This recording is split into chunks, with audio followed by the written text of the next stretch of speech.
Hello, it is February 15th, 2022. This is Homework 2, Part 2.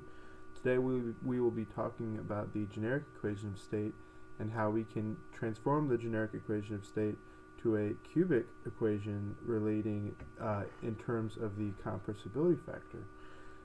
So last part, we were working on the van der Waals equation, and we used the van der Waals equation to figure out that the critical compressibility factor is the same for all compounds, and that is 3/8. So now we are looking at the generic equation of state as compared to the van der Waals equation of state. And you might be asking, well, why are we looking at the generic equation of state now? And we are doing that because the generic equation of state is a improved version upon the van der Waals equation of state, and it is much more accurate. As you can see on the generic equation of state, this term is the exact same as the van der Waals equation, but now this term on the right is different. Our A value is now relating to time, and our V on the bottom, our volume, specific volume, has two additional variables, and B. We have epsilon and sigma. Those two values help improve this equation, and those can be found in a table. Now you might be asking, well, what about this is cubic? As of right now, it does not look cubic, but we are actually going to transform this into a cubic equation relating in terms of the compressibility factor. Well, you might be asking, why do we want it in terms of the compressibility factor? Well, that's simple, because if it's in terms of the compressibility factor, once we know the compressibility factor, we know the pressure and the temperature, and we can use that to solve for the specific volume. So let's do that. Let's get this generic equation of state into a cubic equation in terms of the compressibility factor. So let's first of all bring this down here. So the generic equation of state is P equals RT over V minus B minus A over V plus epsilon times B minus the specific volume plus sigma times B. And like I said, we find these sigma and epsilon volumes in a table depending on which equation of state we are using. This is just the generic one. Okay, so the first thing we want to do is put this in terms of the compressibility factor. We know that that is PV over RT. So the first thing we need to do is multiply everything by V and divide everything by RT.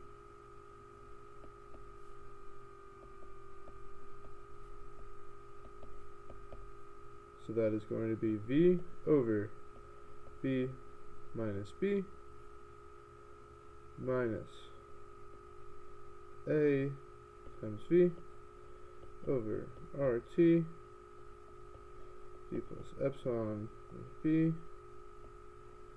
V plus sigma of B. Sorry, I am very poor at drawing sigmas. Let us zoom in a little bit. So now we can simplify this a little bit. I'm just going to simplify the PV over RT. That is just Z for our compressibility factor. So Z, that's what that means from now on. That's one. Just simplifying a little bit.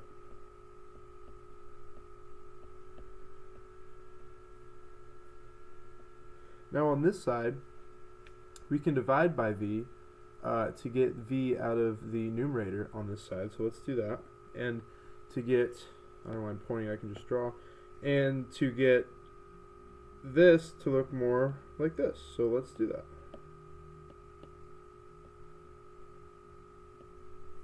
That's red.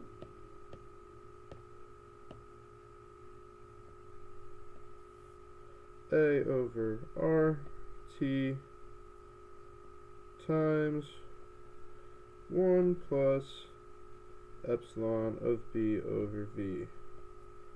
But then we have this one left over because it did not get affected by that.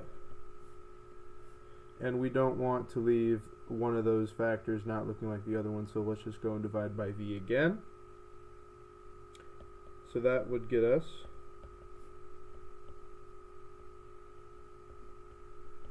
V over the specific volume minus A over V times RT times 1 plus epsilon B over V plus 1 plus sigma B over V. Very good. Okay, now, next step. Now, if you look in the denominator, a common factor we have in the denominator is V. And if we come up here, we can see that we can put the compressibility factor in terms of V, which is RTZ over P. So to eliminate V in the denominator, let's plug in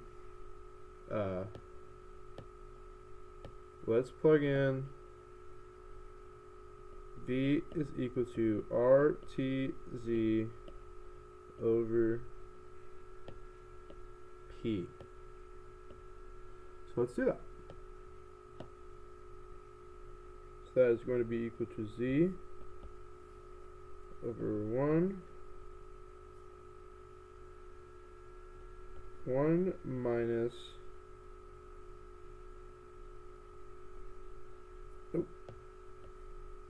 1 minus P.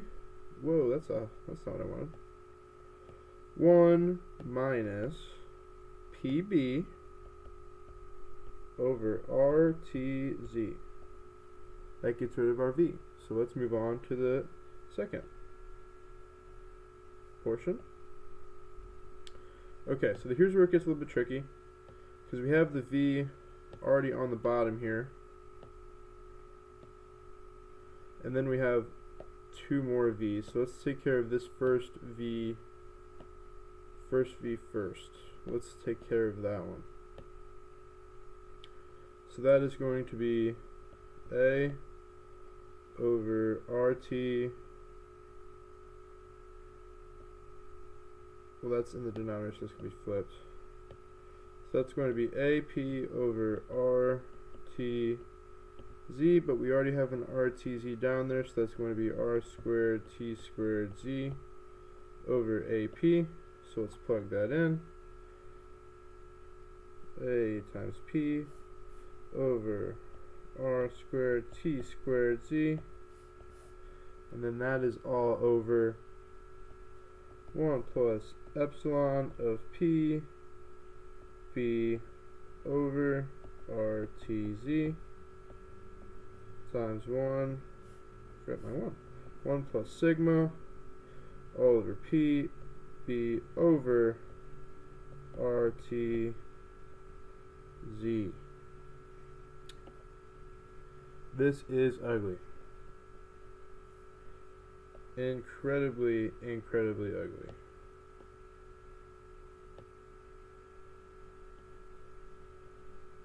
Let me clean some stuff up real quick just to make my space a little bit clearer for me to think.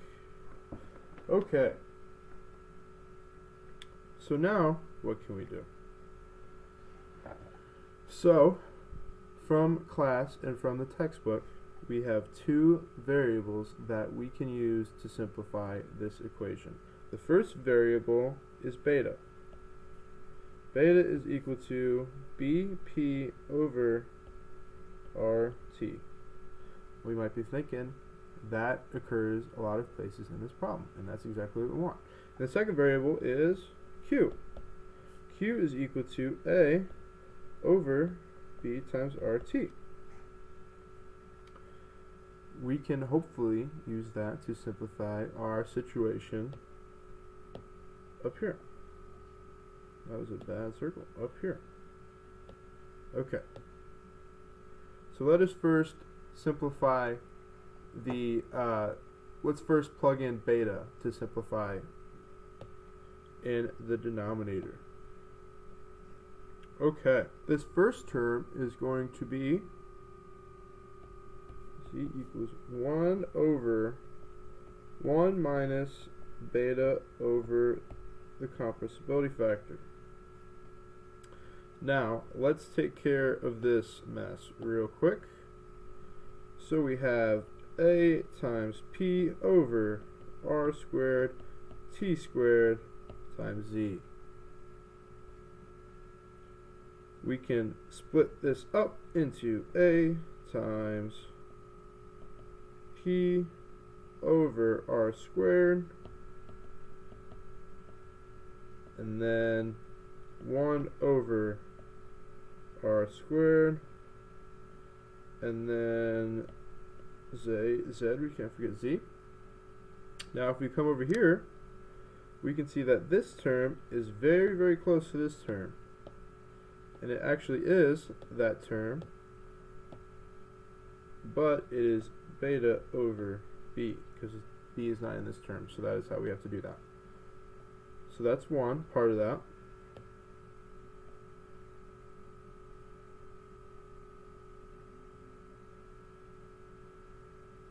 Beta over b,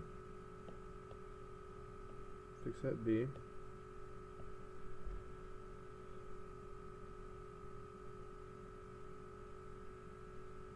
So then, if we look down here, we can see that Q is equal to A over B times RT. And if we look at what we have here, we have A times beta over B RT Z. So this portion is equal to Q, which is very good. So now we have Q times beta over the compressibility factor. Very good. So let's plug that into our derivation over here, our equation over here. We have Q times beta over Z, and then all this, we have 1 plus epsilon of beta over Z times 1 plus sigma beta over Z. Very good. So now, how can we simplify this more? How can we get this to be a cubic polynomial in terms of z? Well, first we can drop this z down. So we would have z is equal to 1 over 1 minus beta over z minus q times beta all over z times 1 plus epsilon beta over z times 1 plus sigma beta over z. Now we can divide both sides by z to simplify this even more. So that would give us 1 is equal to 1 over z minus b minus q times beta all over z plus sigma times beta times z plus epsilon times beta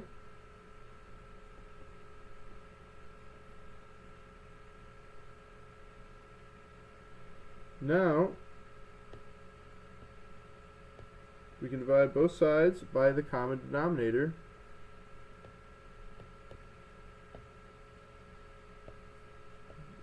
Z minus beta. That would give us, and buckle in, z minus beta times z squared plus epsilon plus sigma times beta times z plus epsilon times sigma times beta squared equals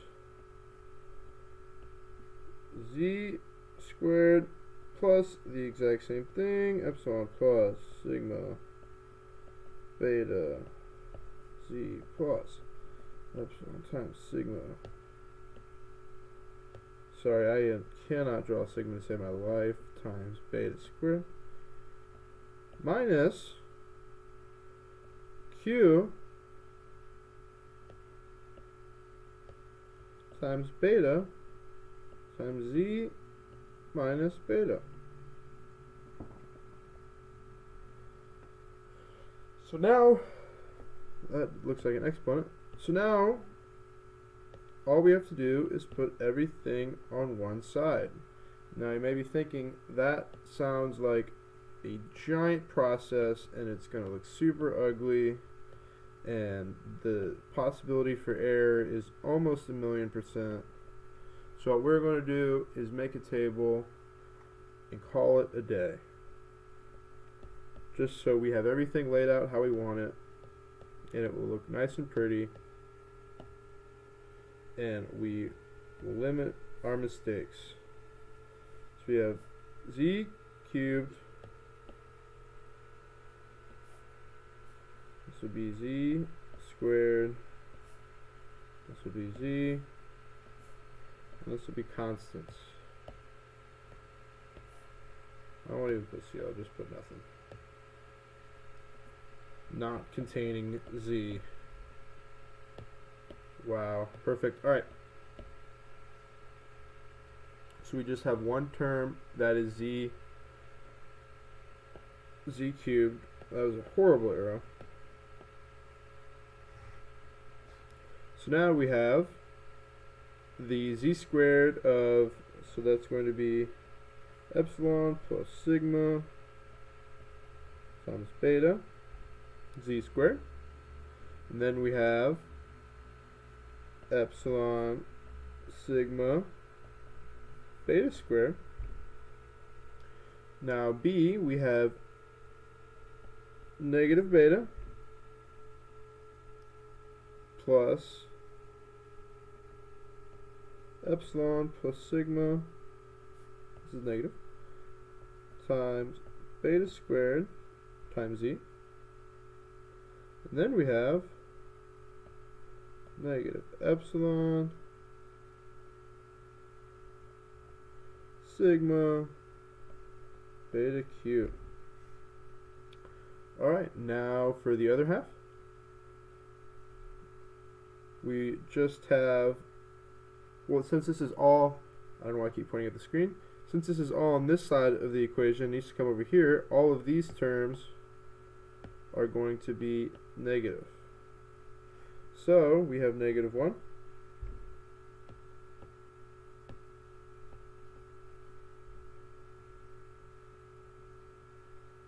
negative 1, then we have negative e plus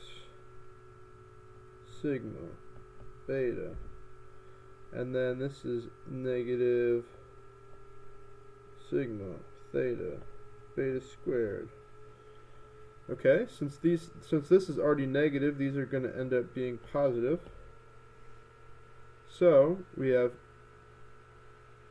q times beta times z, which is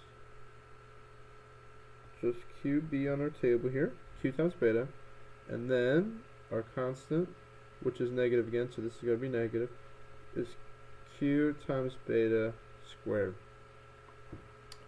There is our cubic polynomial equation of state in terms of the compressibility factor.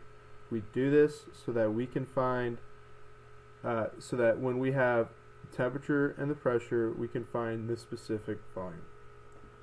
Thank you.